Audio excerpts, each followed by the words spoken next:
जय मसीह।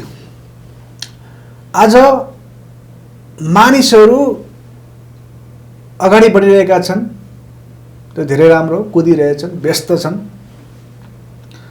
र यो पनि हुनु आवश्यक छ। र कति मानिसहरू कुद्छन्, दौडन्छन्, हिँड्छन्, अनेक अनेक काम गर्छन्, तर लक्ष्य निर्धारण गरेका हुँदैनन्। यदि क्रिस्चियन भएर पनि क्रिस्चियन जीवनमा विशेष गरेर लक्ष्य हामीले निर्धारण गरेनौँ भने हामी बिचमा वा कुनै जीवनको पाटोमा अल्मलिन सक्छौँ। त्यसकारण क्रिस्चियन जीवन भनेको एउटा लक्ष्य केन्द्रित हुनु हो। यदि लक्ष्य केन्द्रित भएन भने क्रिस्चियन भएको, क्रिस्चियन जीवनको वास्तविकता हामीले त्यो महसुस गर्न सक्दैनौँ। त्यसकारण पावलले विशेष गरेर फिलिपीको मण्डलीलाई भनेको छ, लक्ष्यतिर अघि बढ्नु। बढ्नुको अर्थ बेग्लै छ, लक्ष्य हुनु बेग्लै छ। मानौ अमेरिकाबाट काठमाडौँ एयरपोर्टको लागि कुदेको प्लेन यदि ढाकामा उत्रियो भने त्यो लक्ष्य हुँदैन। उसको लक्ष्य काठमाडौँ आउने हो भने उस काठमाडौँ आउनुपर्छ। यदि उड्ने बेलामा उसको 1 डिग्री तल माथि भयो भने वा माथि भयो भने ऊ ढाका पुग्छ, तल भयो भने ऊ दिल्ली पुग्न सक्छ। 1 डिग्रीको फरकले। यदि तपाईँ र मैले आफ्नो क्रिस्चियन जीवनको लक्ष्यमा पुग्नको निम्ति 1 डिग्री पनि कम्प्रोमाइज गर्नु हुँदैन। त्यसप्रति समर्पणता, प्रार्थना, परमेश्वरको उपस्थिति र विभिन्न कुराले यसलाई लक्ष्यमा पुग्नको लागि काम गर्दछ। यहाँ म फिलिपीको पुस्तकबाट तपाईँहरूको बिचमा बाँड्न गइरहेको छु। 3 अध्याय 12 देखि हामीले पढ्यौँ भने लक्ष्यतिर अगाडि बढ्नु भनेको छ। आज धेरै व्यक्तिहरू लक्ष्य बनाउन सकेका छैनन्, नबनाएका रहन्छ, बढ्न पनि सकेका छैनन्। र कृष्ण जीवन जहिले पनि बढ्ने हो। यदि ऊ बडो उमेरको पनि छ भने पनि ऊ बढ्नुपर्छ। ऊ सानो उमेरको छ भने बढ्नुपर्छ।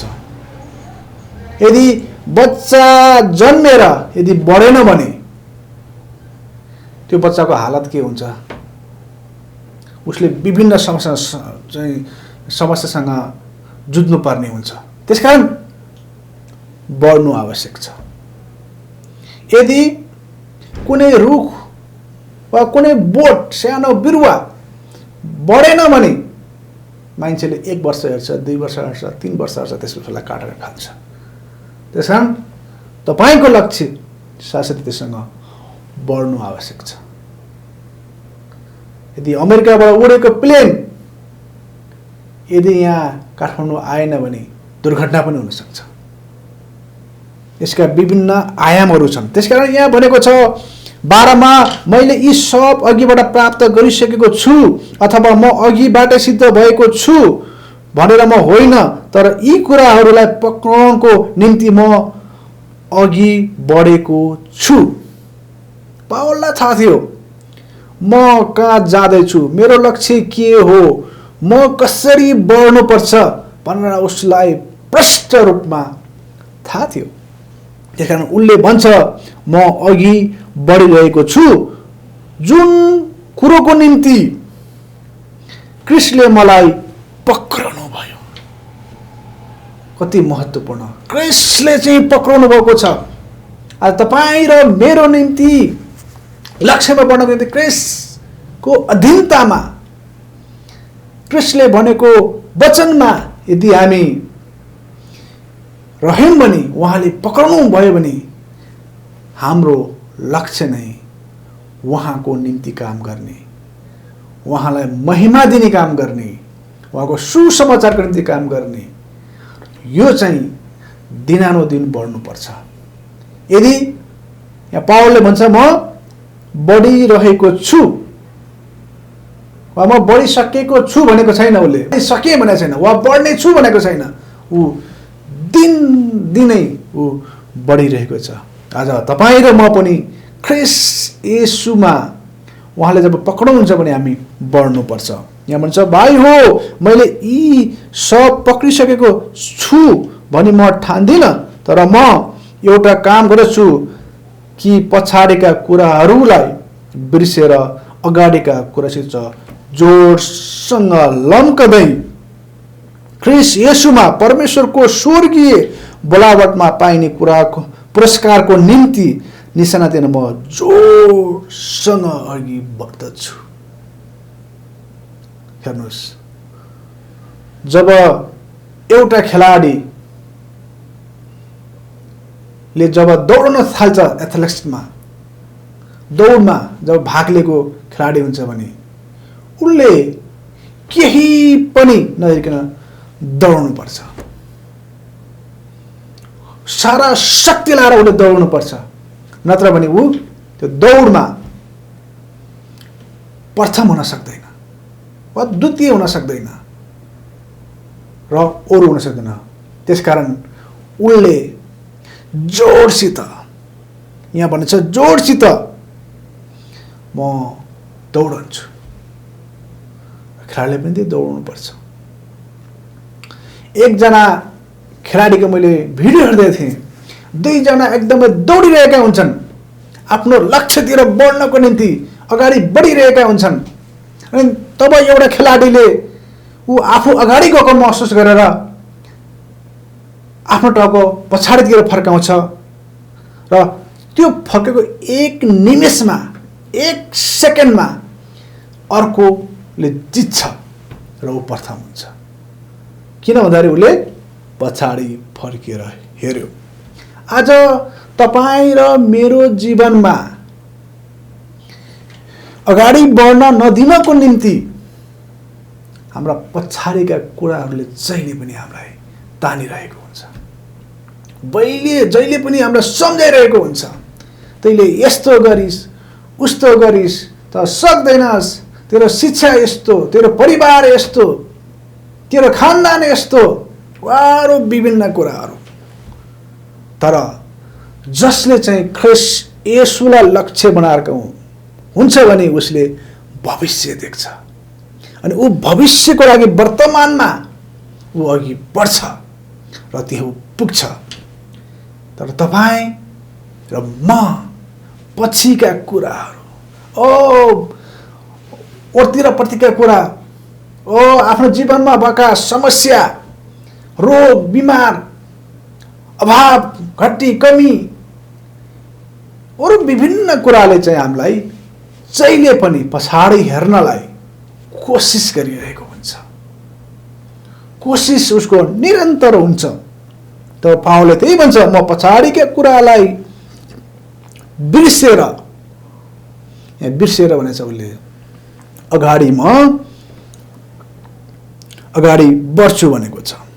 अगाडि जोडसित लम्कदै ख्रिस्ट येशूको काम गर्छु भनेको छ। आज धेरै मानिसहरू एकदम जोसमा आउँछन् अनि त्यो खेलाडी जस्तो पछाडि फर्केर हेर्छन् अनि अरूले उसको मुकुट लगेको हुन्छ, उसले पाउने पुरस्कार अरूले लगेको हुन्छ। त्यसकारण बाइबलमा भन्छ, परमेश्वरले भन्नुभयो, पछाडिका कुरालाई होइन अगाडिका कुरालाई हेर। हलोकोमा समातेर पछाडि हेर्ने मेरो राज्यमा हकदार हुँदैन। त्यसकारण तपाईलाई मलाई पछाडिबाट खिच्ने कुराहरू हुन सक्छन्, विभिन्न किसिमका समस्याहरू हुन सक्छन्, परिवार हुन सक्छन्, वा विभिन्न परिस्थिति हुन सक्छन्, जसले चाहिँ जहिले पनि पछाडि फर्कनलाई बाध्य बनाउँछ। आज तपाईँ र मैले प्रार्थना गर्नुपर्ने, तपाईँ र मैले चाहिँ बुझ्नुपर्ने, हाम्रो बुझाइको स्तर माथि उठ्नुपर्ने पछाडि कुरा हेर्ने होइन। धेरै मानिसहरू चाहिँ पछाडिका कुरा हेरेर निर्णय गर्छन्, तर परमेश्वर वचन भन्छ अगाडिका कुरा हेरेर लक्ष्यमा अगाडि बढेर चाहिँ त्यो कुरा निर्धारण हुन्छ, पुरस्कार निर्धारण हुन्छ। त्यसकारण तपाईँ कस्तो ब्याकग्राउन्डको हुनुहुन्छ, कस्तो परिवारमा जन्मनुभयो, कस्तो घरमा जन्मनुभयो, कस्तो ठाउँमा जन्मनुभयो, त्यसले क्रिस्चियन जीवनलाई असर पार्दैन। यदि पार्छ भने त्यो जोडसँग उहाँको लक्ष्यमा ख्रीष्ट येशूलाई लक्ष्य बनाएर कुद्छौँ भने, दौडन्छौँ भने त्यो नै बोलावट हो, त्यो नै परमेश्वरको ले राखिदिनुभएको पुरस्कारको निम्ति हामी जान सक्छौँ। क्रिस्चियन जीवन त एक प्रकारको खेल पनि हो र त्यो खेल चाहिँ हामीले राम्रोसँग खेल्नुपर्छ, असल प्रकारले खेल्नुपर्छ। धेरै व्यक्तिहरू खेल्छन् तर फितौलो खेल्छन्, नियममा रहेर खेल्दैनन्, आफूलाई जे मन लाग्यो त्यही गर्छन्। त्यसकारण उनीहरूले लक्ष्य प्राप्त गर्नलाई ढिलो गरिरहेका छन्। तर क्रिस्चियन जीवन चाहिँ लक्ष्यमा अघि बढ्नु नै हो। लक्ष्यमा बढ्नको निम्ति हामी ख्रीष्ट केन्द्रित, ख्रीष्टले पक्रिएको, ख्रीष्टसँग रहेको र ख्रीष्टको सुसमाचार र ख्रीष्टको निम्ति जिउने व्यक्ति नै अघि बढ्छन्, ख्रीष्टकोलाई महिमा दिन्छन्। त्यसकारण तपाईँलाई मलाई पक्रिने कुराहरू, पछाडिका कुराहरूलाई पल्साएर अगाडि बढ्नुपर्छ। जब क्रिस्चियन जीवन रोकिन्छ भने अनि त्यो जीवन त्यसपछि मर्न थाल्छ। जब रुख बढ्न छोड्छ भने ऊ मर्न सुरु गर्छ। त्यसकारण क्रिस्चियन जीवन जहिले पनि लक्ष्यमा बढ्ने जीवन हो, बढ्ने जीवन हो, बढिरहने जीवन हो। अनि एउटा घटना, अनौठो घटना घट्यो। एउटा अफ्रिकाको देशमा एकजना म्याराथनमा भाग लिएका व्यक्ति घाइते हुन्छन्। ऊ दौड्न सक्दैनन्, उनलाई दौड्न मुस्किल पर्छ, ऊ रक्ताम्य हुन्छ अनि ऊ घायल हुन्छ। अनि अरू पहिलो उनी, दोस्रो उनी, सबै उनी दौडेर सिद्धिसक्यो त्यो म्याच, तर पनि त्यो व्यक्ति दौडिरहेको हुन्छ। किन दौडिरहेको हुन्छ? अनि यो प्रश्न चाहिँ सबैले चासोको विषय भयो। यो त नदौडे नै हुन्थ्यो नि यो व्यक्ति। अनि ऊ दौडिरहेको अवस्थामा पत्रकारले उनलाई प्रश्न गर्छन्, तपाईँ फर्स्ट पनि भइसक्यो, सेकेन्ड पनि भइसक्यो, थर्ड पनि भइसक्यो, तपाईँ किन दौडिनुको भयो? अनि उसले भन्छ, म मेरो देशले मलाई यो दौड्नलाई पठाएको, दौड्न मात्र होइन, यो दौडलाई पुरा गर्नको निम्ति पठाएको हो। आज धेरै व्यक्ति दौडन्छन् तर बिचमै छोडेर जान्छन्, बिचमै उनीहरूको दौड समाप्त हुन्छ। तपाईँ र मैले देखिसकेका छौँ। त्यसकारण अवस्था, परिस्थिति जस्तो सुकै आए पनि यो खेलाडी जस्तै तपाईँ र म दौड्ने मात्र होइन, दौड पुरा गर्नको निम्ति क्रिस्चियन जीवन हो। क्रिस्चियन जीवन यो खेलाचीको जीवन होइन। क्रिस्चियन जीवन जपाते जिउने जीवन पनि होइन।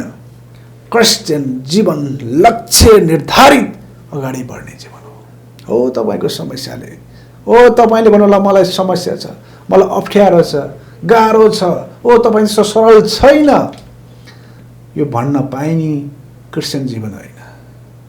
तपाईँको जस्तो सुकै अवस्थामा तपाईँ म लक्ष्यमा बढ्नुपर्छ।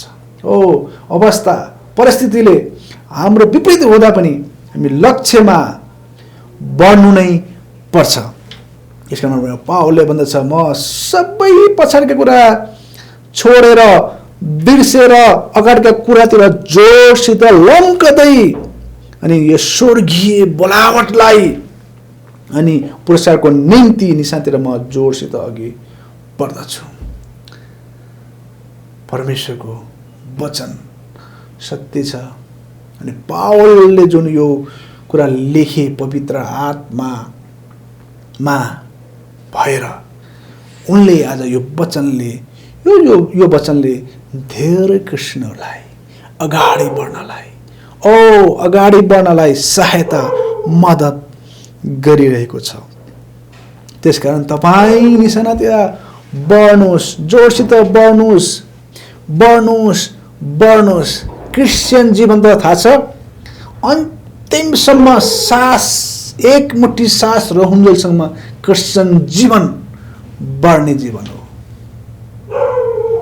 तपाईँ बढ्न छोड्नुहुन्छ भने मर्न सुरु गर्नुहुन्छ। त्यसकारण क्रिस्चियन जीवन भनेको यो एउटा बलावटको जीवन हो। त्यसकारण अन्तिममा म भन्न चाहन्छु लक्ष्यतिर अघि बढ्नुहोस्।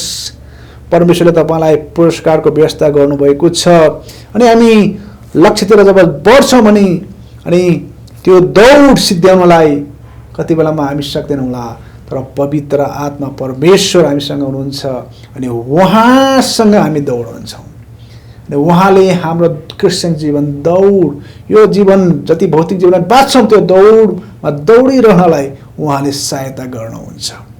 परमेश्वरले तपाईँहरू सबैलाई प्रशस्त आशिष दिनुभएको होस्। धन्यवाद। जय मसीह।